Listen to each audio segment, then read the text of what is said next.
Okay, so leading on from my other video where I showed you the introduction to this song,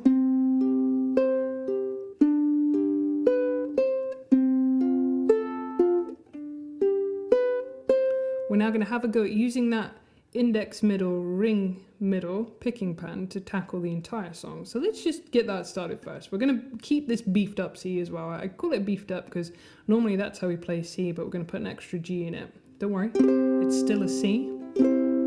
It's just a nice C. So we're just going to keep that picking pattern, like I said. So index, middle, ring, middle, index, middle, ring, middle. So the thumb is just being rested on, basically.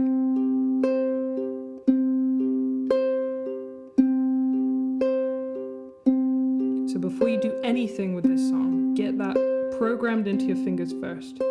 Once it's happy, then we'll start all the chord changes. So I'm going to just sing it to you, and we'll go for anything that I've missed in terms of explanation afterwards. I'm going to leave out the instrumental in the middle though, for a reason, because if you're accompanying yourself with this, it kind of sounds weird if you suddenly break into... I mean, unless you're going to do that. If you're going to do that, then go nuts. Why not? Entertain yourself. But if you're not going to entertain yourself by imitating the violin part in the... Sorry, penny whistle, is it? Maybe both. But if you're not going to do that very Irish interlude, then there's no need. Just carry on with your C, basically. Carry on in that key. Don't go into the middle section if you don't need to. You'll see this. This is kind of my thing. This is what I do. I like to simplify things because people can get very hung up on middle sections and key changes. And there's no law that says you have to play the song exactly as it is on the record. Nothing says, unless you want to go and be a certified tribute act, don't do it. You're entertaining yourself. You want to have a nice time. Anyway, I'm waffling. Let's get going. Here we go. So I'm going to warm up my fingers first. Here we go. It's amazing how you can speak right to my heart.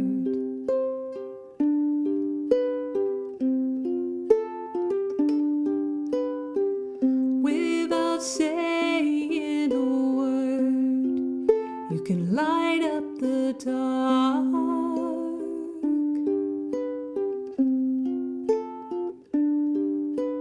Try as I may, I can never explain what I hear when you don't say a thing. The smile on your face lets me know that you need me.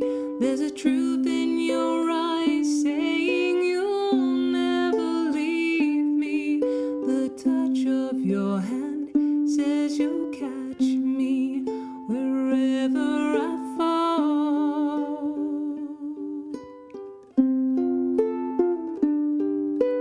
You say it best when you say nothing at all.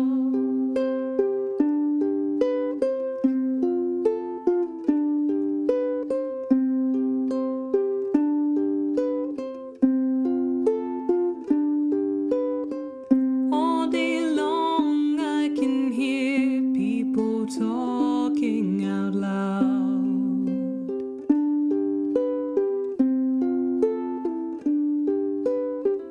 But when you hold me near, you drown out the crowd.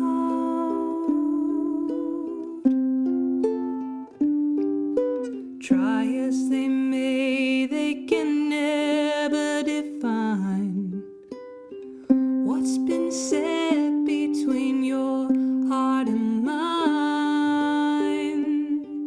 The smile on your face lets me know that you need me. There's a truth in your eyes saying you'll never leave me. The touch of your hand says you'll catch me wherever I fall. You say it best when you say nothing at all.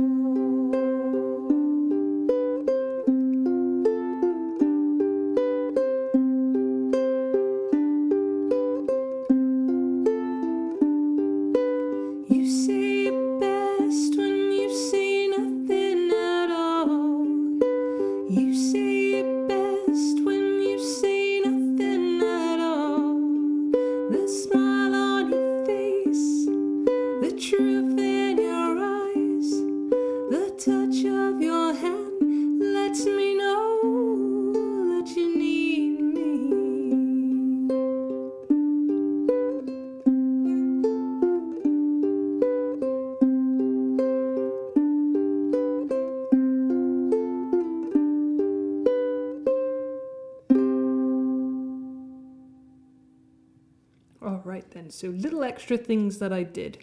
Now, on the tab I'm reading, or the chord sheet, or the lead sheet, whatever you want to call it, it's not really tab, but on that I'm looking at, it says an A minor and an E minor on the line where it goes, but when you hold me near. Now, you can do that if you want to. Well, sorry.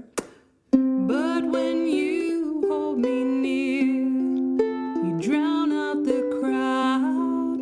And you can see already, like, I struggled to get that E minor. But when you hold me near, you drown out the crowd. And I just think it muddles it a little bit unnecessarily, because it is basically the same chord sequence all the way through. So I find an A minor does work nicely there, I'm not going to lie there. I mean, obviously I'm putting this one down out of habit, I'm not playing it, but I do like to double up with a C anyway. So I guess, really, I'm playing a C because you can't hear this A, so that was a bit naughty of me anyway. But so it should have been a, but when you hold me near, you drown out the crowd.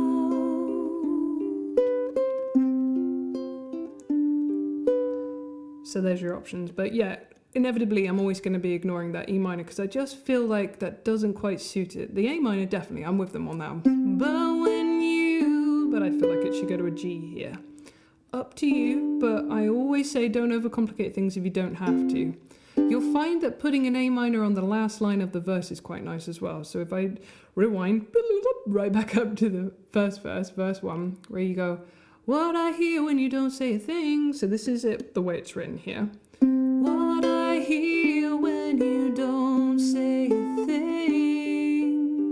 Or you could have a, what I hear when you don't say a thing. So it's not much in it, it's just a little bit of variation there if you want it. To make it feel a little bit more desperate and heart-wrenching. Up to you though, your choice. On this tab it says F add 9, that's just this one.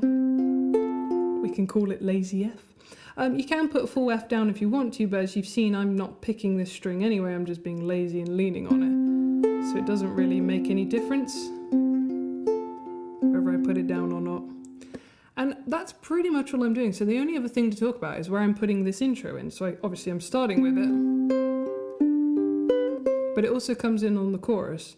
But I haven't put it in on every chorus. I've probably popped it in towards the end just to give it a little bit of a lift. I mean, you could theoretically put that right the way through. There's only a few times where it falls back on the F and then the G before repeating. So maybe the end of the chorus you can't do it, but you'll see what I mean. Use it, how should we put this? Use your artistic license to use it where you want to use it, where it works, basically. Whenever you're doing a C to a G to an F to a G, that's where it's going to fit. And one more thing, I know I plucked the G in the chorus, so I'll just show you how I did that. So I went back to my F, then my G. You say it best. So I just got all of them together, index, middle, ring, and then just a slight pulling back. You don't have to, you could strum it, but the problem I always say with strumming is the minute you've done that, if you're trying to come back to fingerpicking, all these fingers have flown off the strings they need to be on, so it can fray you a little bit, which is why I'm all for a quick little pick. And it doesn't have to be a snappy one, just a gentle one is fine. And then you're back into your, and you haven't lost your place on your strings. So there you are, top tips aside, this is just a nice one to learn on the uke anyway.